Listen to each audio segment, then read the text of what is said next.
Lucas capítulo 2, versículos 1 até o versículo 20. Abra sua Bíblia, mantenha a sua Bíblia aberta durante toda a exposição desse texto. Nasceu o Redentor.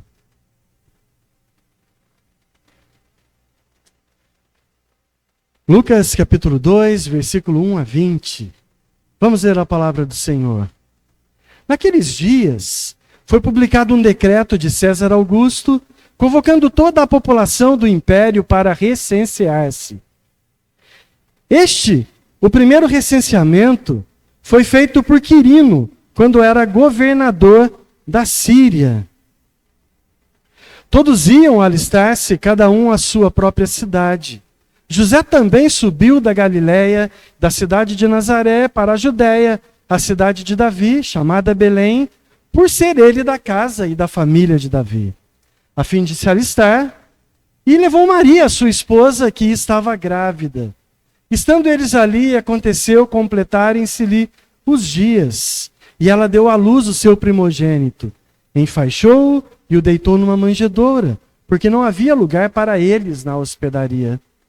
Havia naquela mesma região pastores que viviam nos campos e guardavam o seu rebanho durante as vigílias da noite. E o anjo do Senhor desceu aonde eles estavam, e a glória do Senhor brilhou ao redor deles e ficaram tomados de grande temor. O anjo, porém, lhes disse: não temais, eis que aqui vos trago boa nova de grande alegria, que será para todo o povo. É que hoje vos nasceu na cidade de Davi o Salvador, que é Cristo, o Senhor. Isto vos servirá de sinal: encontrareis uma criança envolta em faixas e deitada numa manjedoura. E subitamente apareceu com o anjo uma multidão da milícia celestial, louvando a Deus e dizendo: glória a Deus nas maiores alturas, paz na terra entre os homens a quem ele quer bem. E ausentando-se deles os anjos para o céu, diziam os pastores uns aos outros: vamos até Belém e vejamos os acontecimentos que o Senhor nos fez saber. Foram apressadamente, acharam Maria e José e a criança deitada na manjedoura. E vendo-o, divulgaram o que lhes tinha sido dito a respeito deste menino. Todos os que ouviram se admiravam das coisas referidas pelos pastores. Maria, porém, guardava todas essas palavras, meditando-as no coração. Voltaram então os pastores, glorificando e louvando a Deus por tudo o que tinham ouvido e visto, da mesma forma, exatamente igual ao que lhes foi anunciado pelo anjo. Amém? Obrigado, Senhor, pela tua palavra. Fala conosco através dela, Senhor. Nos ajuda a compreender o significado do teu Filho Jesus ter nascido aqui nessa terra e vivido aqui, e morrido aqui, e ressuscitado aqui, para que nós pudéssemos ter uma proximidade do Senhor, para que nós pudéssemos ser chamados de filhos de Deus. Fala conosco pela tua palavra, é o que eu te peço em nome de Jesus. Amém. Alguma vez na vida, você entrou numa discussão sabendo que sozinho você não teria nenhuma chance? Só que agora as coisas mudaram, porque você estava amparado por alguém que é muito mais forte que você. Aquela situação em que você reconhece a própria fraqueza, sabe que não tem condições reais de enfrentar o problema, mas por causa de quem está ao seu lado, nasce uma coragem incomum. E você agora cresce, fica seguro, porque você tem alguém muito forte para te ajudar. Eu não sei se vocês já passaram por uma situação assim, mas é comum com crianças na escola. Aquele garoto franzino na escola, que é bem fraquinho, mas que é muito corajoso. Porque o irmão mais velho estuda na mesma escola, no mesmo horário que ele, e sempre está por perto dele para defendê-lo quando ele se mete numa encrenca. É uma tensão paradoxal, mas ela define muito bem a nossa existência nesse mundo caído. Nós vivemos dias dominados pelo medo, pela insegurança. Medo do amanhã, medo das perdas, medo de doenças, medo do mundo, às vezes alguns têm medo até da morte. E o medo sempre vai revelar algo mais profundo. Ele vai denunciar aonde está a nossa confiança, em quem nós confiamos. Quando nós tentamos controlar tudo e descobrimos que nós não controlamos na realidade nada, a ansiedade se instala no nosso coração. O coração treme, porque o trono foi ocupado por nós mesmos. E nós não fomos feitos para governar nada nesse mundo. E aí a gente vê que a frustração é total, porque a gente planeja uma coisa e as coisas saem completamente diferentes daquilo que a gente planejou. E é exatamente nesse cenário que Lucas apresenta o Natal. Se a gente olhar para o Natal apenas como uma cena delicada, sentimental, romântica, ou pior, se a gente olhar como o mundo olha para o Natal apenas como uma data comercial, nós vamos perder o que realmente está acontecendo e que a palavra de Deus está nos mostrando. Lucas 2 não descreve um conto bonito para aquecer o coração. Ele descreve um campo de batalha. Muitas vezes a gente pensa que a grande batalha das Escrituras é aquela que está lá em Apocalipse 19. Mas ali não há uma disputa, uma grande batalha. Ali há um triunfo absoluto de Cristo. Cristo vence soberanamente pelo poder da sua palavra. Com uma palavra que sai da boca de Jesus, todo o mal é derrotado. Porque nenhuma resistência é eficaz diante do poder de Jesus Cristo. A verdadeira batalha, ela começou muito antes. Começa numa noite escura, no meio de um campo, diante de pastores anônimos. Quando o Rei dos Reis entra no mundo, não montado num cavalo branco, mas sendo um bebê, recém-nascido, deitado numa manjedoura. O nascimento de Cristo não é apenas o início da redenção, mas é a primeira grande manifestação da humilhação voluntária do Filho de Deus aqui nesse mundo.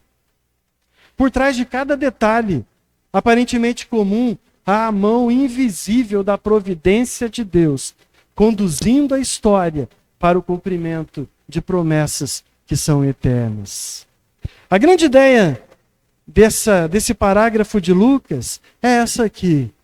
Enquanto os céus proclamam a glória de Deus, a terra é convidada a responder em fé, obediência e louvor ao Deus Messias, que entrou na história para salvar o seu povo.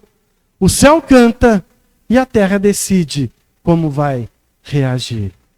E é isso que o texto vai mostrar para nós em 3 movimentos bem claros. Primeiro, nos versículos 1 até o 7, a gente é levado a enxergar que os homens poderosos acreditam governar o mundo, mas na realidade é Deus quem reina soberanamente sobre toda a história, dirigindo decretos, viagens, circunstâncias, para cumprir a sua palavra e as suas promessas redentoras do jeitinho que ele determinou que acontecesse. Depois, a sequência do texto, versículos 8 a 14, Lucas nos tira dos palácios e das hospedarias e nos leva para o campo, para mostrar que Deus revela a sua glória não aos grandes, mas aos humildes, anunciando boas novas de salvação e paz àqueles que nada tinham para oferecer, exceto um coração que ouve, obedece e é dominado pela paz de Deus. E por fim, os versículos 15 a 20, nós vemos como que a terra responde a esse anúncio. Com fé que crê na palavra, obediência que age imediatamente e louvor que glorifica a Deus. A semelhança dos pastores que ouviram, obedeceram, foram, viram e voltaram glorificando ao Senhor. Então, meus irmãos, o Natal nos confronta com uma pergunta inevitável. Em quem, de fato, o nosso coração está? Em quem verdadeiramente nós depositamos a nossa confiança? Você já parou para pensar sobre isso? Onde está o seu coração? A Bíblia fala que onde está o seu tesouro, ali também está o seu coração. Onde está o seu tesouro? Está nas riquezas dessa terra ou está no Redentor, que nasceu, morreu, ressuscitou e vive para todo o sempre? É nele que verdadeiramente você está confiando? Porque quando Deus soberano entra no mundo, em fraqueza aparente, ele não apenas salva, ele redefine onde está a verdadeira segurança. É como aquela cena inicial que eu citei. Nós continuamos pequenos, limitados e incapazes. Mas agora nós não estamos sozinhos. O irmão mais velho está presente em toda a situação da vida. O Filho eterno de Deus entra na história para se colocar ao nosso lado. Foi ele mesmo que disse: eis que estarei convosco todos os dias, até a consumação dos séculos. Não nos tornamos fortes em nós mesmos. Nós somos sustentados por alguém infinitamente mais forte. É isso que Lucas nos convida a enxergar. A nossa segurança não está em nós, não está nos poderes deste mundo, não está nas riquezas dessa terra, mas está no Deus Messias, que veio para estar conosco, o Deus Emanuel. Então vamos lá, aos 7 primeiros versículos do texto. Deus governa a história, mesmo quando o mundo nem percebe que isso está acontecendo. Lucas começa o relato do nascimento de Jesus de um modo bem curioso. Olhem para o texto. Ele não começa com Maria, ele não começa com José, ele não começa com os anjos, ele começa com o imperador, com César Augusto. Olha o versículo 1. Naqueles dias saiu um decreto de César Augusto. Isso não é um detalhe neutro. Lucas é um historiador curioso, mas ele é também um servo de Deus inspirado pelo Espírito Santo para nos ensinar. Ao mencionar o imperador mais poderoso do mundo, ele já nos ensina algo fundamental. O nascimento do Salvador acontece dentro da história real e concreta, governada por homens que acreditavam que controlavam tudo. César Augusto se via como senhor do mundo, portador da paz, salvador do império.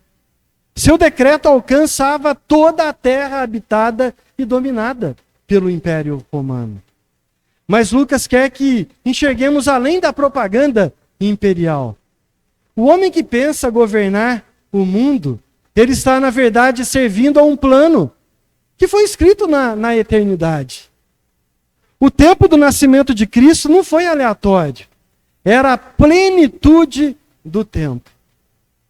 Gênesis 49, versículo 10, profetiza que o cetro ia se afastar de Judá quando o Messias chegasse. Veja bem a história de Israel. Israel não tinha mais um rei. Israel estava escravizada pelo Império Romano. Israel já não era governada por si próprio. O cetro aparentemente tinha se afastado da descendência de Judá, como o texto de Gênesis tinha dito. Um poder gentílico dominava o povo. Na realidade, esse povo aguardava ansiosamente pela chegada do Messias, e eles achavam que o Messias era um grande homem, montado num cavalo branco com espada, que derrotaria o Império Romano, que assumiria o trono de Israel novamente, que seria um novo Davi, um novo Salomão, que reinaria e unificaria o povo novamente. Mas a palavra de Deus nos mostra algo completamente diferente disso. E na realidade era plenamente o cenário anunciado pelas Escrituras. Deus não chegou atrasado. Deus não chegou adiantado. Deus chegou no momento e da forma certa, como ele deveria chegar. O recenseamento citado aí no texto obrigou a José e Maria a saírem de Nazaré e viajarem para Belém. Aos olhos humanos isso parece uma tola burocracia, né? Uma imposição política. um transtorno desnecessário. Imagina só, obrigar uma mulher grávida, às vésperas de dar à luz, fazendo uma viagem no meio de estradas pedregosas, montada num jumento, para chegar a uma outra cidade, para fazer um recenseamento, para fazer o censo, a contagem dos povos que viviam na terra. Mas isso aí, na realidade, não era uma hostilidade. Era o cumprimento da profecia de Miqueias, capítulo 5, versículo 2, em que Deus já havia determinado até o local exato onde nasceria o Filho de Deus, onde nasceria o Messias.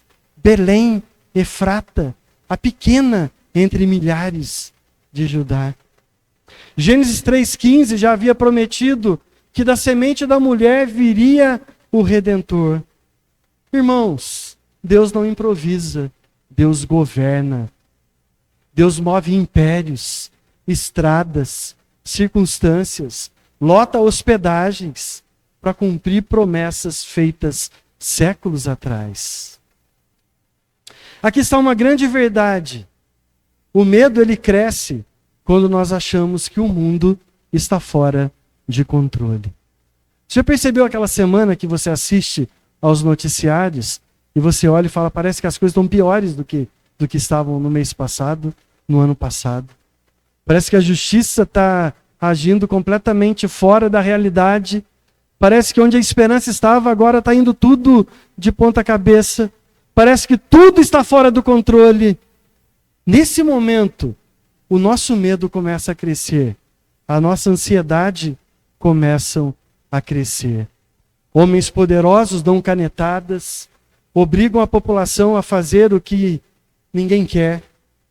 Não há lugar para encaixarmos as nossas necessidades, não há saída diante dos nossos olhos, mas tudo isso é uma ilusão, porque Deus nunca perdeu o controle e Deus nunca perdeu o governo. Deus é soberano e tudo está exatamente do jeito que Deus quer que esteja. Quando nós olharmos apenas para os decretos dos homens, para as decisões que nós não escolhemos, para mudanças que nos forçam a sair do nosso lugar de conforto, o coração fica cheio de ansiedade. Mas o mundo nunca esteve nas mãos de César, nunca esteve no domínio de homem nenhum. O mundo sempre esteve e sempre vai estar nas mãos de Deus. O ato do recenseamento pode parecer apenas uma decisão política injusta, um transtorno imposto pelo poder humano. Mas à luz do texto, ele nos ensina algo muito precioso. Deus governa até aquilo que nós não entendemos. Você já parou para pensar nisso? Deus governa aquilo que você não está entendendo direito. César pensava que estava contando pessoas, mas na realidade Deus estava cumprindo a sua palavra, a sua promessa. Quando decisões que nós não controlamos mudam a nossa rota, isso não é sinal de abandono, mas de providência de Deus. O mesmo Deus que conduziu José e Maria a Belém, continua soberano sobre os deslocamentos, as interrupções, as doenças, as falhas, as faltas, os desacordos que aparecem na nossa vida. Deus continua no controle. Deus continua soberano. Deus continua governando a todas as coisas. E o texto culmina no verso 7, de forma quase chocante. O rei prometido não nasce com uma coroa de ouro na cabeça, sentado num palácio, num trono coberto de esmeraldas, de pedras preciosas. Mas o rei prometido nasce em simplicidade, envolto em trapos, em panos, deitado numa manjedoura, num coxo onde se servia alimentos para animais. Aquele que governa a história agora entra nela sem nenhuma ostentação. O governo de Deus, irmãos, não precisa de palco para ele ser real. e verdadeiro. Se Deus governa impérios para cumprir a sua palavra, Ele governa também os pequenos detalhes da nossa história.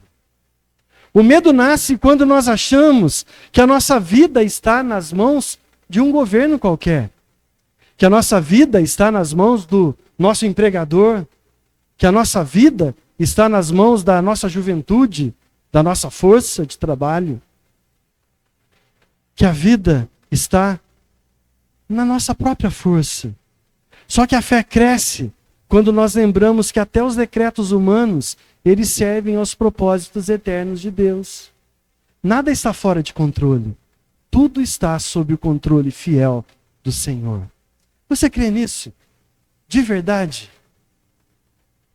Então em quem você tem confiado quando os decretos da vida mudam o rumo da sua história?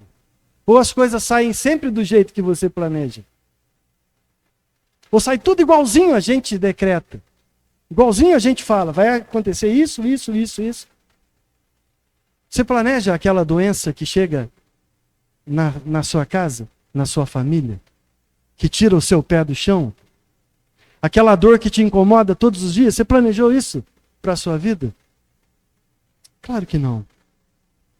Mas Deus está conduzindo a história.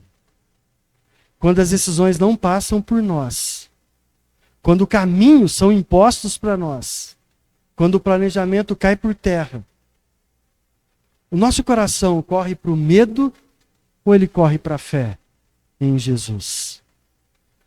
O texto nos chama para parar de interpretar a realidade apenas pela superfície dos fatos e aprender a enxergar a boa mão invisível de Deus, conduzindo tudo com fidelidade perfeita. Confiar nesse Deus não é passividade, é um descanso obediente. Se nós tivéssemos que planejar estar aqui hoje, escolhidos por Deus, sentados aqui ouvindo a palavra de Deus, eu tenho certeza que nenhum de nós planejaríamos isso. O Senhor Jesus disse: não foram vocês que me escolheram, fui eu que escolhi a vós. E vos escolhi para vocês irem, darem frutos e frutos que permaneçam. O ser humano não busca a Deus. Buscar a Deus não está no planejamento de nenhum ser humano.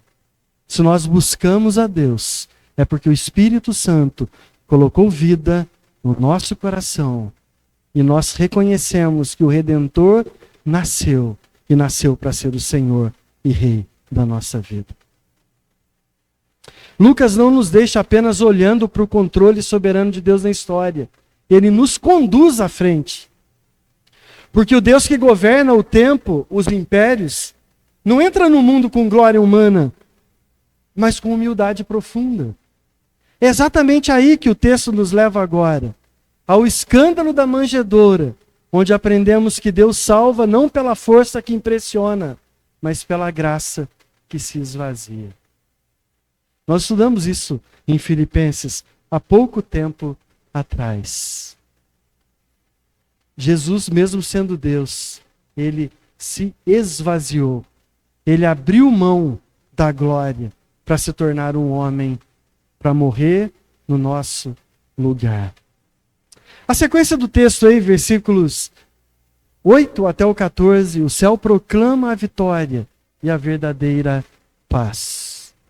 Lucas nos tira da manjedoura e nos leva para o campo, para o meio do mato, para onde pastavam as ovelhas naquela noite de Natal. É noite silenciosa, escuridão, uma noite pacata, pastores anônimos fazendo o que eles sempre faziam, seu simples trabalho pastoreando um rebanho de ovelhas, homens sem credibilidade nenhuma, porque na cultura judaica da época eles eram considerados impuros, eles eram socialmente desprezados, eles viviam fora dos limites da cidade, na beira das estradas, eram tidos como ladrões, saqueadores, enganadores, incapazes de cumprir rigorosamente a lei cerimonial dos judeus. Eram desqualificados até para dar testemunha nos tribunais, sobre qualquer assunto que fossem. Eles eram vistos como gente marginalizada, sem honra religiosa, sem peso social, sem voz pública. Eram cuidadores de rebanhos que viviam longe das sinagogas, longe do templo de Jerusalém, longe do poder, longe da glória humana. E é justamente nesse cenário, para essas pessoas insignificantes, que o céu se abre e que eles recebem a grande notícia, a boa nova de grande alegria. Aqui não há mística sentimental, há um confronto espiritual. Quando o anjo aparece, o texto diz que os pastores ficaram tomados de grande medo, de grande temor. Esse medo aí não é acidental, não é coincidência. Sempre que a glória de Deus irrompe na história humana e Deus se revela de alguma forma diante do ser humano, o coração pecador ele treme, tem medo de morrer. A presença de Deus expõe a nossa pequenez, a nossa fragilidade, expõe a nossa total dependência diante das coisas espirituais. Mas o anjo não deixa o medo governar o coração dos pastores.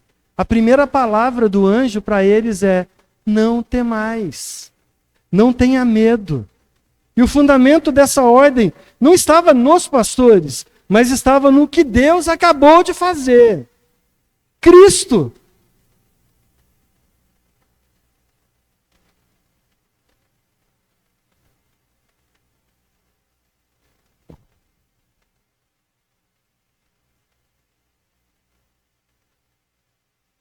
A boa notícia, as boas novas de grande alegria. Olha para o texto aí na sequência. Eis que vos trago boa nova de grande alegria. O Natal não é um convite à tranquilidade emocional. É a proclamação de uma vitória espiritual. Uma boa nova. O Evangelho, que é de grande alegria. A batalha decisiva começa aqui, quando o Filho de Deus entra no mundo. O anúncio é claro.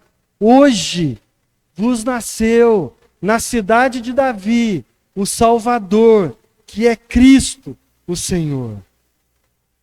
Quando? Hoje. O que aconteceu? Vos nasceu. Em que lugar? Na cidade de Davi.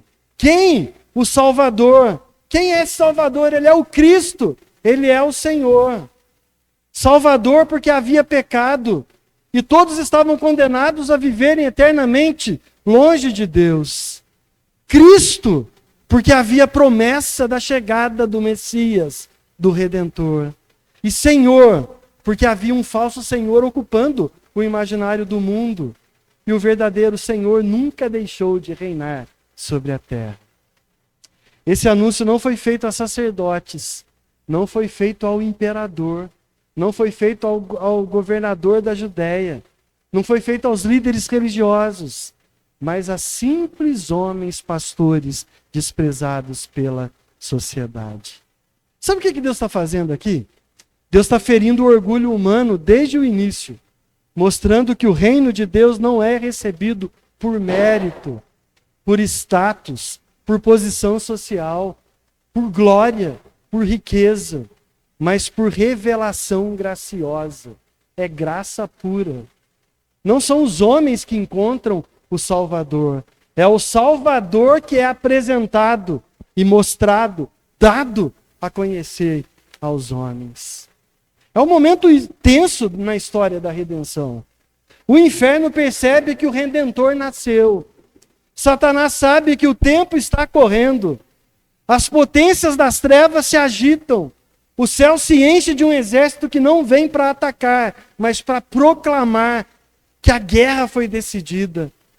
A multidão de anjos não aparece porque Deus está em perigo, mas porque a vitória começou. O nascimento do Salvador anuncia que o reino das trevas estava com os dias contados e que a paz proclamada do céu só será possível porque no tempo certo esse menino enfrentaria a cruz. E o sinal dado é escandaloso, um bebê envolto em faixas, deitado numa manjedoura. Nada de glória visível, nada de poder humano. Mas aqui está a ironia santa do Evangelho. A vitória de Deus começa na fraqueza humana. Quando a gente olha e não vê força, é aí que a glória de Deus começa a brilhar e a aparecer. A manjedoura já apontava para a cruz. O nascimento já carrega cheiro de sacrifício, de doação. Então o céu não se contém. Uma multidão da milícia celestial explode em louvor. Glória a Deus nas maiores alturas e paz na terra. Esse cântico não proclama uma união mística entre o céu e a terra. Ele celebra duas obras soberanas do próprio Deus. Glória a Deus nas alturas. Glória a Deus nos céus. E paz na terra, concedida por Deus aos homens a quem Ele quer bem. A paz não é universal, não é automática, não é sentimental, não é para todos os homens. A NVI traduziu isso muito bem. Ela coloca assim: paz na terra aos homens a quem Deus concede o seu favor. Glória a Deus aos homens a quem Ele concede o seu favor. Não é boa vontade do homem que produz a paz, mas a boa vontade soberana de Deus que concede a paz àquele que Ele escolheu salvar.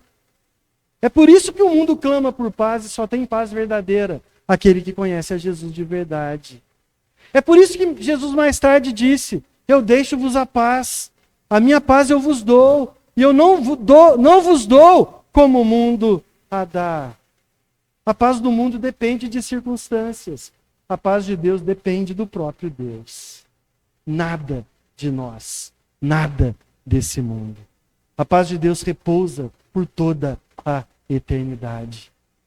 Então, meus irmãos, se a maior vitória já foi conquistada, se a morte já foi desarmada, se o Salvador já nasceu, por que então que a gente ainda tem tanto medo? Qual que é o motivo da nossa insegurança?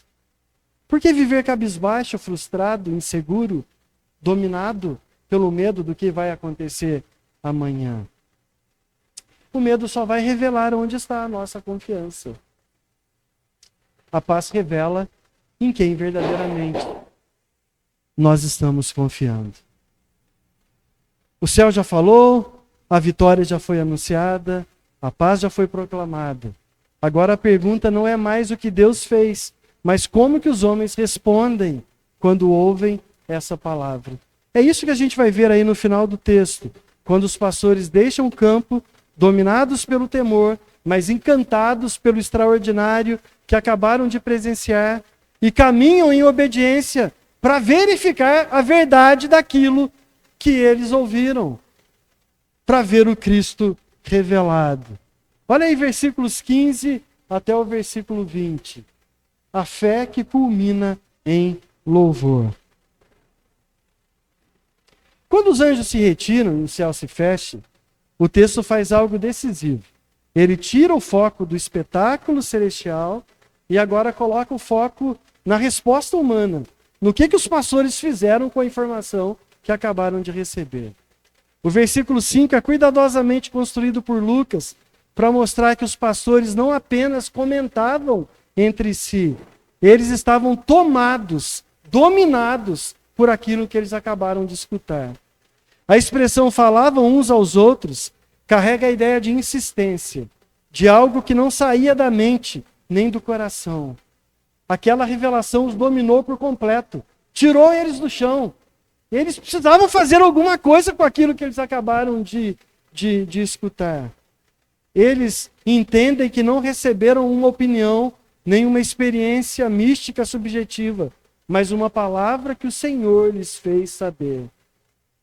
Por isso que não há debate, não tem cálculo, não tem adiamento, a decisão é clara, rápida, imediata, um olha para o outro e fala: vamos até Belém, vamos ver o que o Senhor nos fez saber. Irmãos, a fé verdadeira ela não é curiosa, ela é obediente.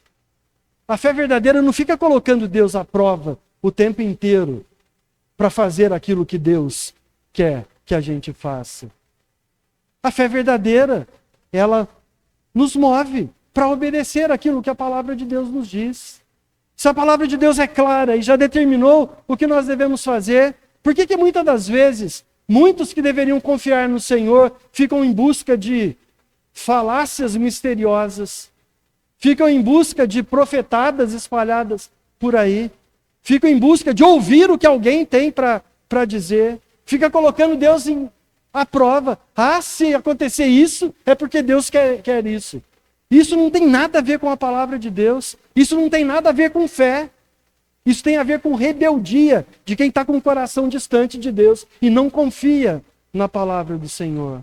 A fé obediente, ela simplesmente se cala e obedece. Deus mandou, eu vou cumprir. Deus falou, eu vou fazer.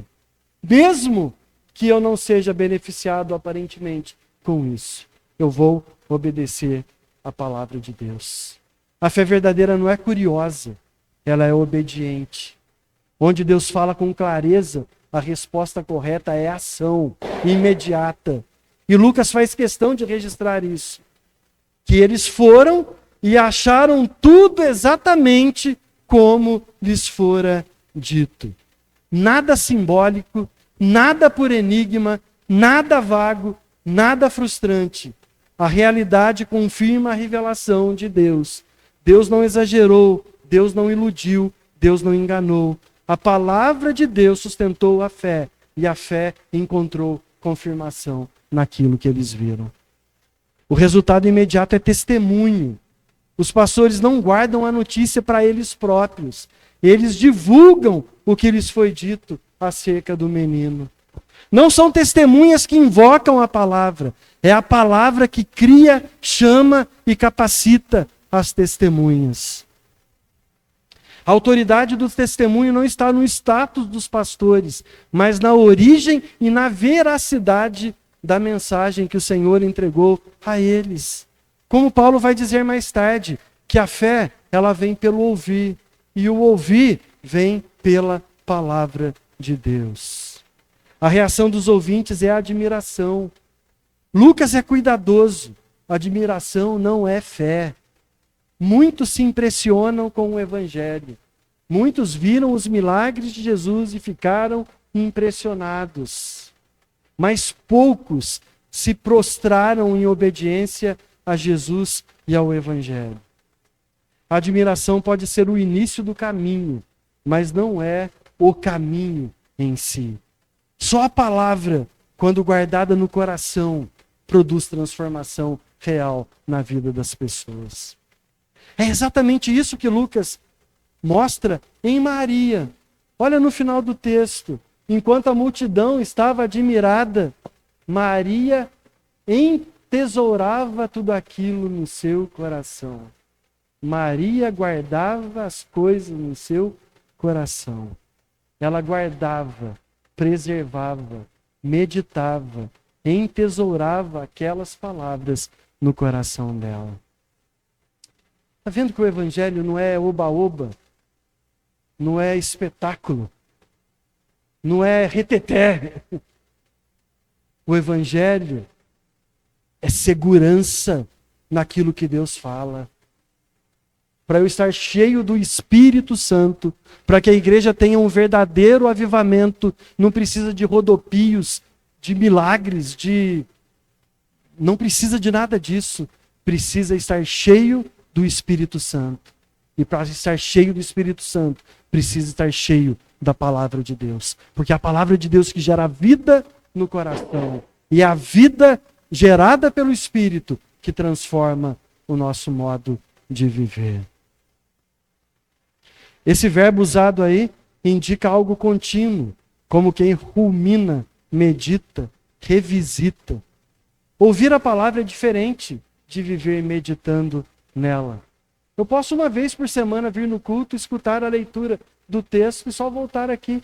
No outro domingo, se der, se eu não tiver nada de importante para fazer. Não vai valendo de nada. É necessário mergulhar na palavra do Senhor. meditar na palavra do Senhor, entesourar a palavra do Senhor no meu coração. O Salmo 1 diz isso, que bem-aventurado é aquele que na lei do Senhor medita de dia e de noite. Aquele que tem prazer na lei do Senhor. O salvo não apenas escuta, ele guarda, esconde a palavra no seu coração para não pecar contra Deus. Por fim, os pastores retornam ao campo, e isso é crucial. Eles não abandonam o trabalho, não fogem do mundo, não se isolam. Eles voltam para a rotina, mas agora glorificando e louvando a Deus. O Evangelho não os retirou da vida comum.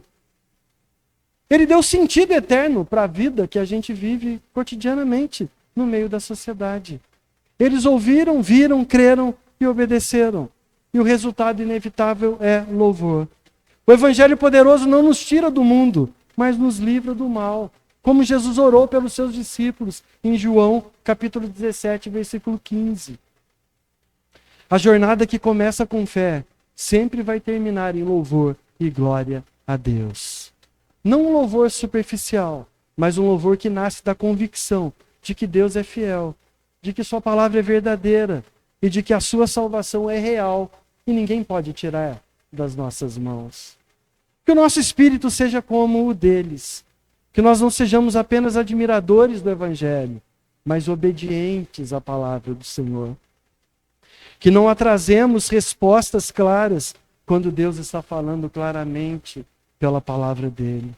Que a gente possa aprender a agir com uma fé simples, imediata e confiante no Senhor. Porque toda caminhada que nasce da fé genuína, sustentada pela palavra de Deus, invariavelmente vai resultar em glória e louvor para Deus e não para o próprio homem. E para nós terminarmos, aleluia, nasceu o Redentor. Nasceu o Redentor. Essa é a melhor mensagem do Natal. Ela é libertadora, transformadora. Ela é a nossa segurança de que todo o nosso medo está derrotado, porque nasceu o Redentor. Irmãos, eu amo o Salmo número 24. Ele faz essa declaração com muita maestria. Eu queria convidar os irmãos para olhar para esse Salmo. Mas eu peço que vocês prestem bem atenção nos versículos 3 em diante. Você não precisa abrir a sua Bíblia. Eu coloquei aqui na projeção. Eu queria que os irmãos me acompanhassem aqui a leitura. Salmo 24. Ao Senhor pertence a terra e a sua plenitude, o mundo e todos aqueles que habitam nesse mundo que pertence ao Senhor. Porque ele fundou-a sobre os mares e sobre as correntes a estabeleceu. Quem subirá ao monte do Senhor? Quem há de permanecer no seu santo lugar? Aquele que é limpo de mãos e é puro de coração, que não entrega a sua alma à falsidade, nem faz juramentos com a intenção de enganar. Este receberá do Senhor a bênção e a justiça do Deus da sua salvação.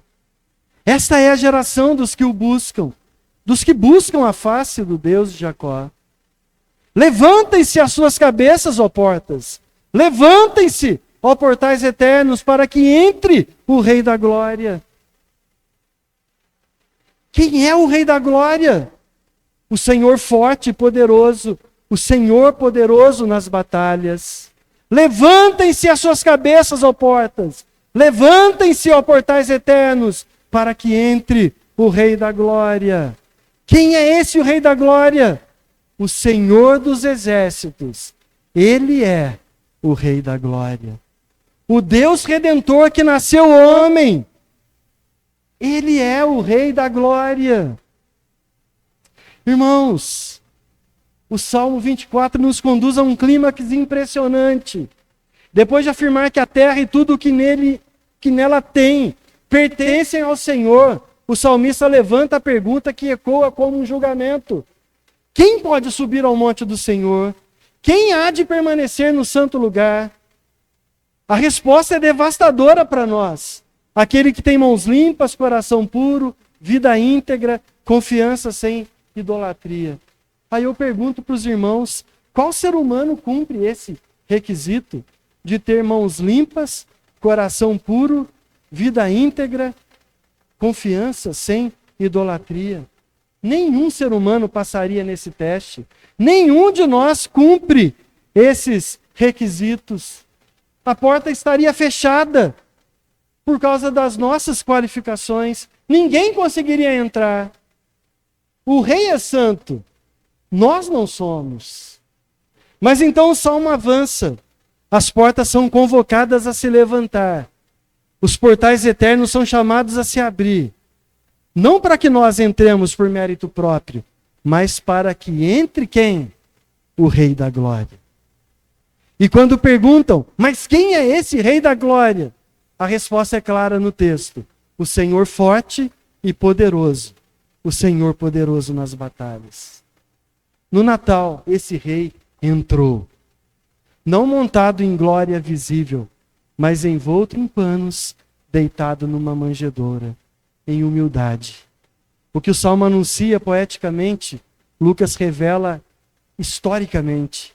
O Rei da Glória entrou no mundo para reinar. Por isso nós podemos perguntar sem medo, onde está a força do inferno? Onde estão os aguilhões da morte? Onde está a vitória de Satanás? O Rei da Glória nasceu. O reino de Deus foi inaugurado.